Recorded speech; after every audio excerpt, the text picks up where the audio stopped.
favorite show, Identities, Umhlobo, where we talk about issues that affect you and me, issues that is to do with our community development, issues that is to do with how we live with each other. We always let you know that you need to be vigilant and diligent in making sure that you are keeping COVID away, and if it's in your household, that you're managing it well so that not everybody is sick. But today we want to talk about something that affects young people, and I'm joined by a young person, a young woman herself in the studio. Welcome, my love, and introduce yourself. Thank you so much for having us. My name is Vimbai, and I'm a youth officer for an SRHR organization called SAT Zimbabwe, Southern African AIDS Trust. Right, so tell us about why you're here today. I'm here because I want to have a dialogue about how young people are being affected by COVID, especially with regards to accessing sexual and reproductive health rights services, as well as HIV services and HIV prevention services.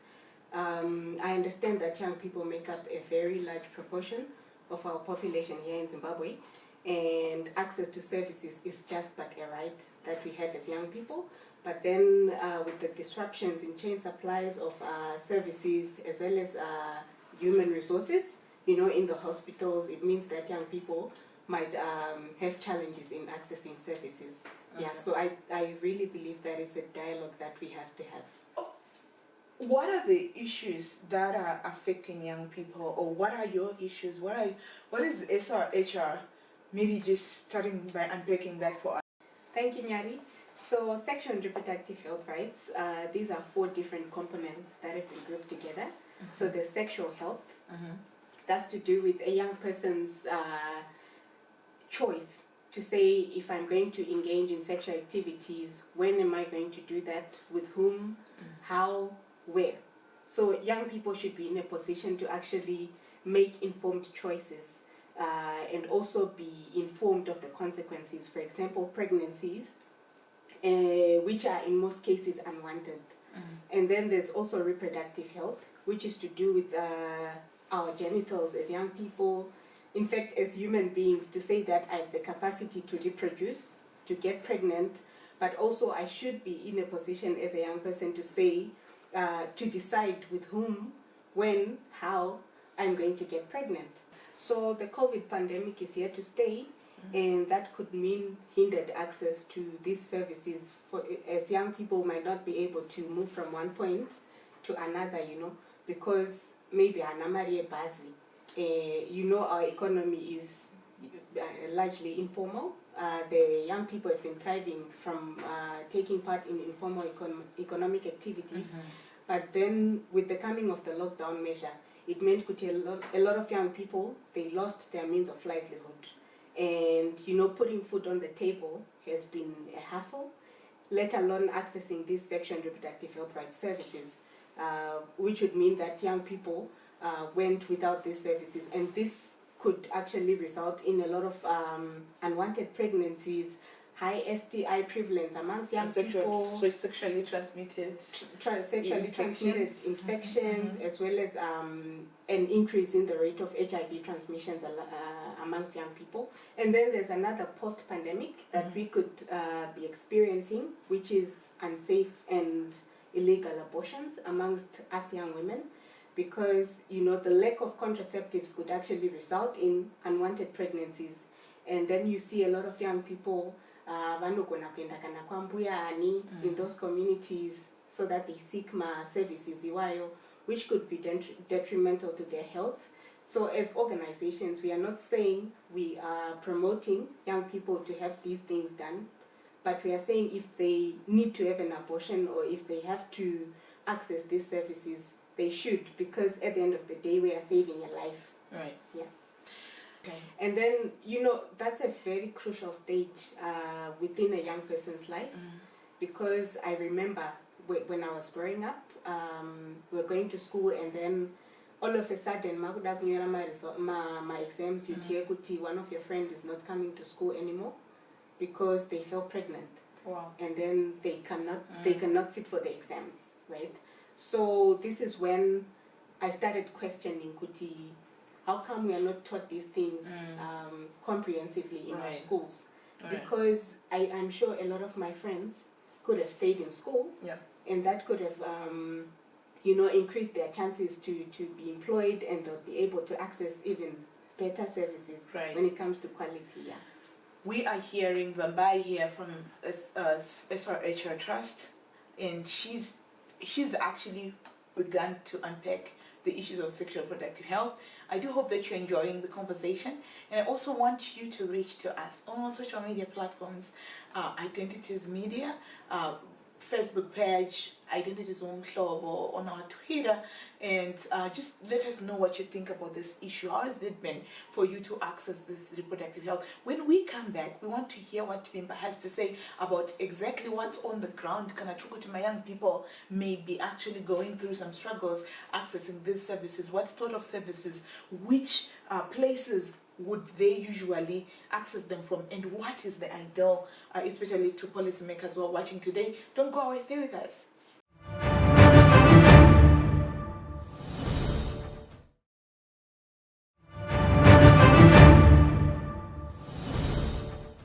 Welcome back to your favorite show, Identities Umhlobo. We were talking to a young woman, Vimbai, who's teaching us about sexual reproductive health rights. And we want Vimbai to kutungoti gaga. What exactly are the current issues right now, especially as we look at the young woman and the woman? Oh yes, thank you, Nyari, for that. I think the issues at the moment are to do with accessibility, affordability, and the availability of YEMA services. I'll give an example, Yekuti menstrual hygiene products, right? Every woman, when they start menstruating, they need pads, right, or any product of their choice. They should be able to choose under normal circumstances. But then you find that from our communities at Trukushanda now, you hear that young women have resorted to using, maybe dried cow dung, and then mikure yechibage and rags, and then you can just imagine how uncomfortable that is. One, two, the repercussions on their health. They could get infections, and it's uncomfortable at the end of the day. And then also at medication for young women living with HIV. You find Kuti, because maybe she's looking after the family, and she used to have a store market, and they could make a living out of that. Because they need to board a bus at the end of the day for them to get to the service provider. Services, but then because of the lockdown and the pandemic in general, that has really affected how they are accessing these services. And if they do not have access to these services, it means there are inconsistencies in, let's say, time for doctoral medication. And then if there are inconsistencies, it means maybe the virus becomes even more resistant, right? And what could that mean? Immunity, even more, and in some cases we lose lives. Absolutely. Yeah. So what would you say for young women and women right now, Vimbai, as we finish with you? What is it that you would want to see happen? Okay, thank you so much, Nyari. I think what we want is very simple. We just want services to be there. We want young women to walk into a shop and know that they're definitely guaranteed they're going to walk out with a packet of pads so that they manage their cycle well. We want young people to be confident enough to walk into a hospital and know that they're going to get their medication. We also want young people to have agency over their bodies and not to be put, in gray lines because they are torn in between, the crisis that's going on and, some of the roles that they're expected to be playing in society. So with that regard, I'm appealing to our leadership, that is the government, as well as civil society organizations, as well as private players and individuals who are passionate about these issues, to also add their voices. We can start by having a dialogue, to make sure that we give young people, young women specifically, a platform to share what they're going through.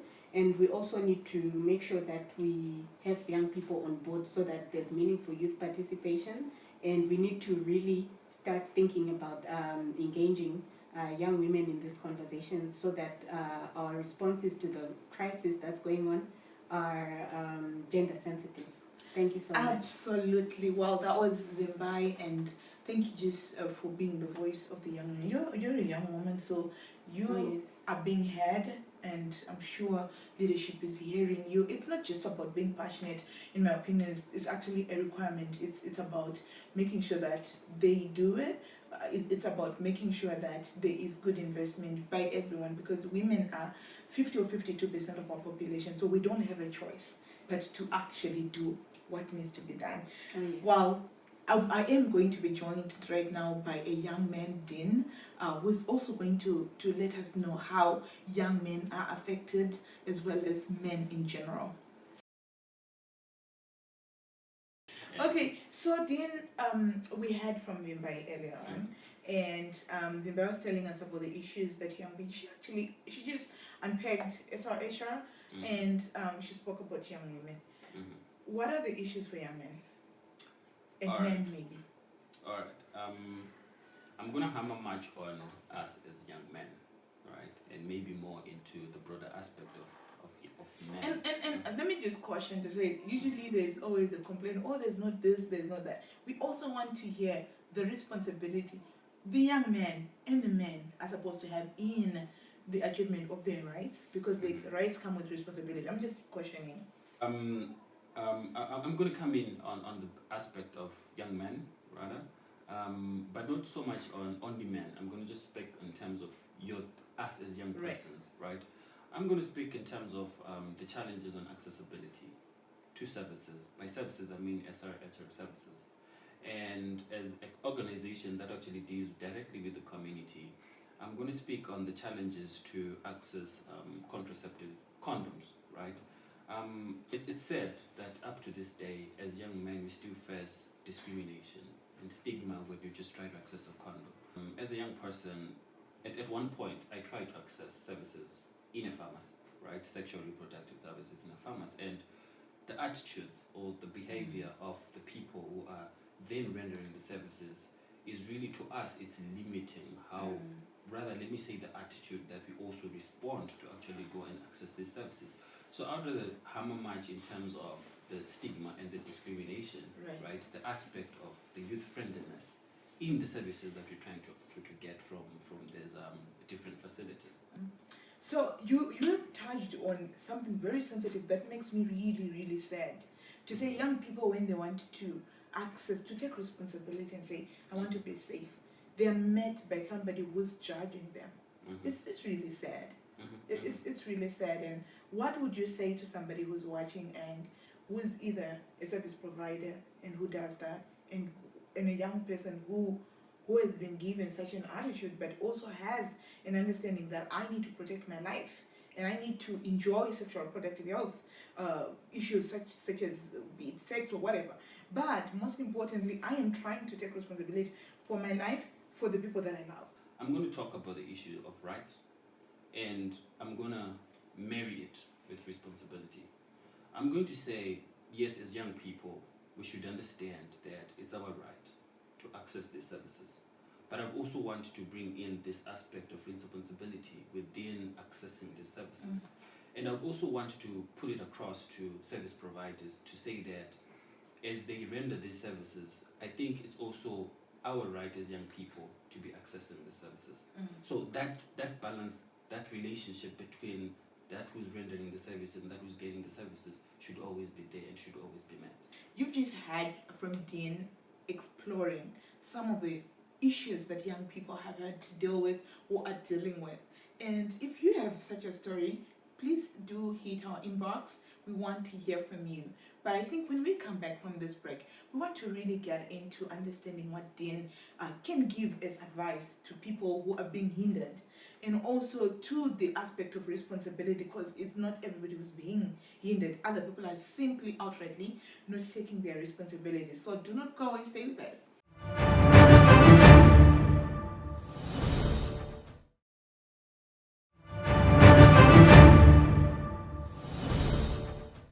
Welcome back to Identities Conversation, where I have in the studio a handsome Dean was looking all swagged up, and he's talking about sexual reproductive health rights of young people, nyaya dzepabonde kuti vanhu vechidiki vari kuaffectwa sei. So dinwa tisatenda kubreak wanga uchitaura nyaya yeresponsibility nenyaya yemarights.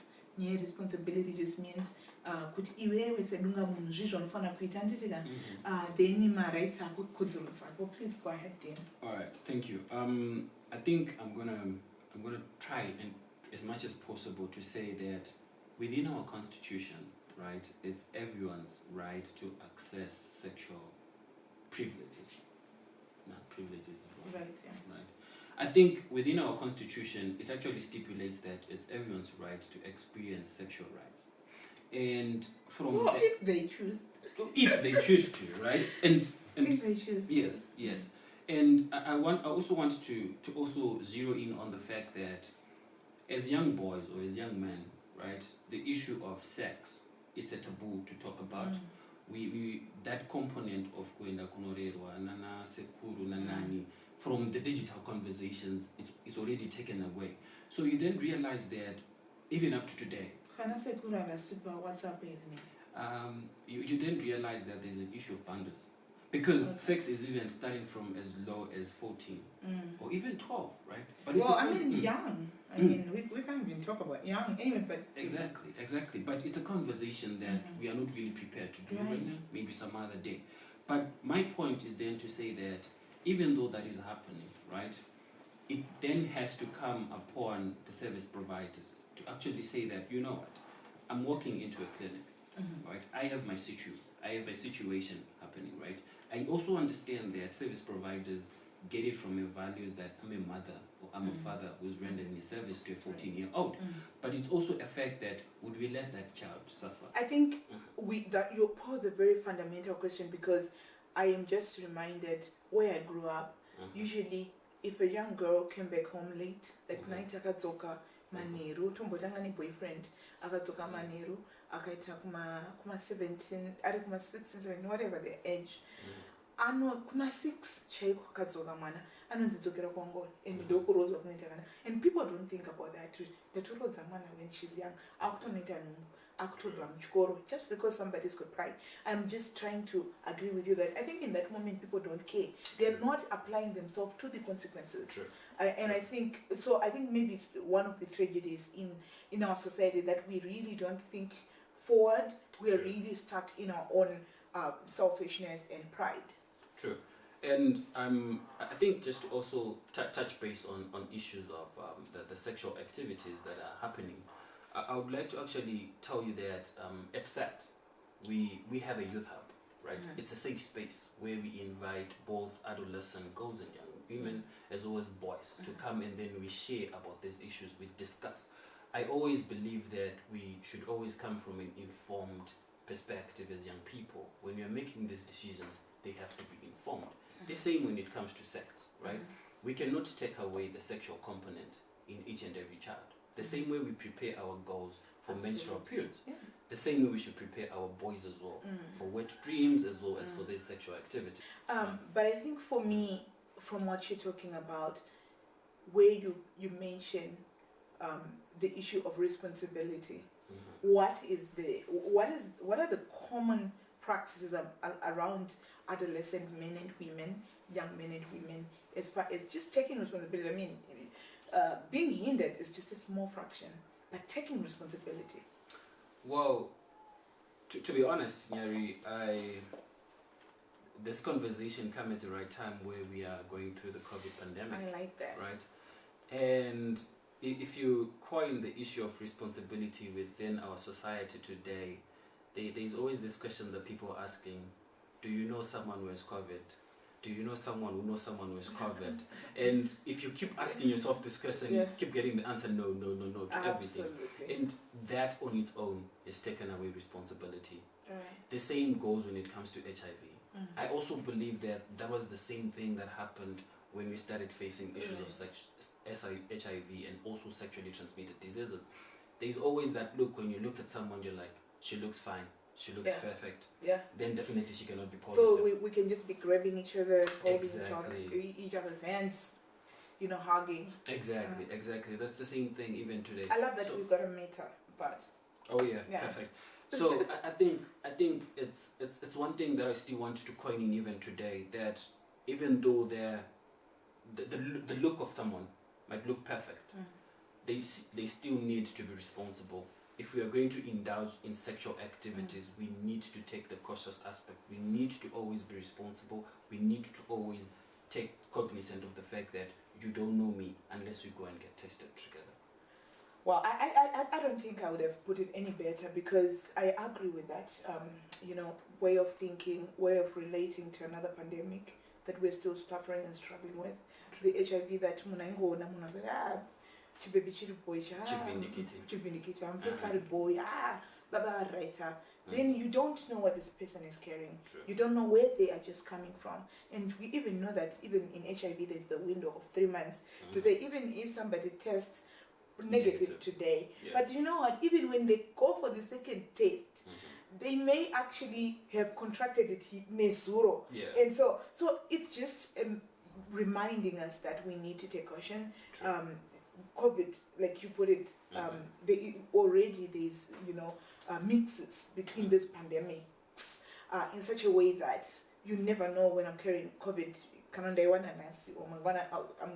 are people who, even if they have been carrying COVID for 14 days, it might be mild. Asymptomatic, exactly. You never know. But you okay, so we need to be vigilant. But just coming to the issue of SRHR, and then so what would be something that you want to advise to young people, young women, young men, mature men, mature women, because we need to also acknowledge that there is intergenerational relationships. Because sometimes we just focus on young people, but we forget that the young man here is actually dating Nyari, the go-go, whatever, or or the young Vimbai is dating Makulu somewhere else. So we need to actually be cautious about not just segmenting young and old, but actually talk intergenerationally. Well, I'm glad that you brought in conversations to do with intergenerational conversations. I think not only am I going to hammer much on intergenerational conversations, I'm going to speak about youth adult-led conversations. Right. I think we need to be in a position or in a safe space whereby we have these intergenerational conversations. Like the one we're having Like the today. one we're having, right? And also like the one we also have that's on the Feminist Diaries. I think those conversations are going to better equip us with the rightful information, right? And in our Shona culture, we still look up to our grown-ups for advice. So I think we still need to... Not just Shona, I mean, there is the Bele culture, as Zimbabwean, as Zimbabwean culture, even as Africans, Ubuntu, that's true.